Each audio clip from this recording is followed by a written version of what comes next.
변호사는 로스쿨의 등장으로 많이 안 좋아지긴 했지만 아직까진 문과 중엔 톱의 연봉을 가지고 있습니다.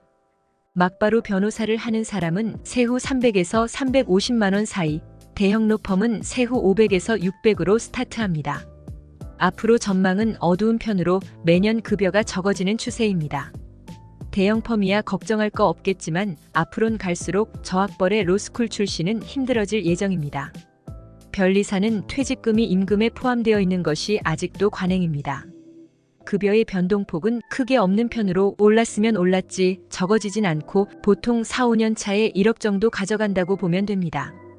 회계사의 절반은 4대 법인에 못 들어가는 추세입니다. 대형 법인 기준으로 5천만 원, 6년 차는 1억 조금 넘게 가져갑니다. 로컬 간다고 아직 걱정할 건 아니고 급여 차이는 있지만 아직까지 매우 크진 않습니다. 대형 법인도 파트너 달 확률이 100명 중 서너 명으로 그래도 변리사와 함께 변호사와 맞짱 뜰 수 있는 전문직입니다.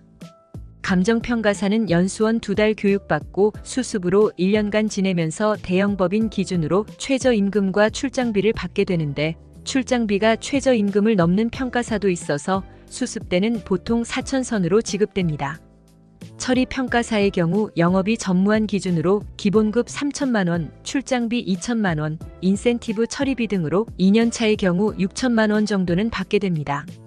5년차까지 500만 원에서 1,000만 원 정도 상승하고 공시지가 법원 경매 등 9년차가 되는 시점에서 국가사업을 통해 4천, 5천만 원 정도가 추가 발생됩니다.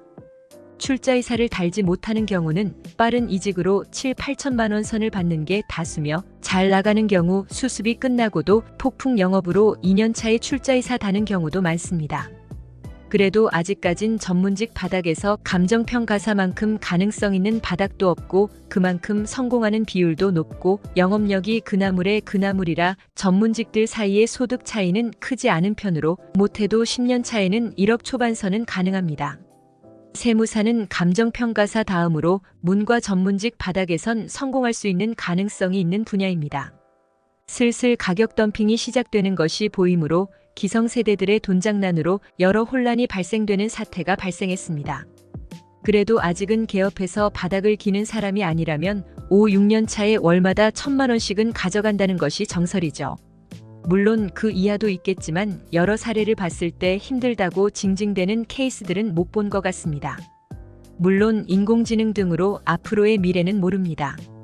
법무사는 변호사가 3만 명이 됐다고 해서 아직까지 힘들다고 징징대는 케이스들은 못 봤습니다. 하지만 현직들도 한 목소리로 외쳐대는 것은 앞으로 점점 힘들어질 것이다라는 거죠. 어떤 전문직 바닥이 안 그러겠냐고 반문이 들겠지만 아직까지 변호사들의 몸값 하락 현상이 나타나질 않고 로펌보단 사기업을 통해 이직이 쉽다 보니 아직은 버틸만한 것에 기인한 것으로 예상되는데요. 향후 로스쿨 수급 조절이 실패한다면 법무사나 변호사 둘 다 어려울 것으로 예상됩니다. 참고로 소송의 80%는 나홀로 소송인 것을 감안한다면 변호사가 법무사와 비슷한 작성료를 받지 않는 이상 20년, 30년은 법무사업계가 큰 타격을 입진 않을 것으로 보입니다. 관세사는 빛나는 시절도 있었지만 최근에는 심각합니다. 모든 전문직 중에 현재로선 제일 암울합니다. 노무사는 국가사업 60%로 버티는 희귀한 자격사입니다. 공공기관의 채용글을 보면 보통 6천만 원이 가장 채용 공고가 많고 40세의 연령 기준을 두고 채용하는 사기업 또한 7천을 초과하지 않는 공고가 가장 많습니다. 법인에서 5년 차에 8천 받는다고 일반적인 소문이 나 있는데 받는 사람도 있고 못 받는 사람도 있는 것 같고 어쨌든 억대는 거의 없고 8천이 가장 많은 것 같습니다. 손해사정사는 학벌 멀쩡한 애들 기준으로 원수사 초봉 6, 7천만 원, 예전엔 손사 없어도 원수사 보상이나 심사로 갔지만 요즘은 자격증이 없으면 입사는 거의 불가능합니다. 5년 차면 이미 억대 수준으로 원수사만 들어간다면 고연봉으로 쭉 정년을 아름답게 채우고 나옵니다.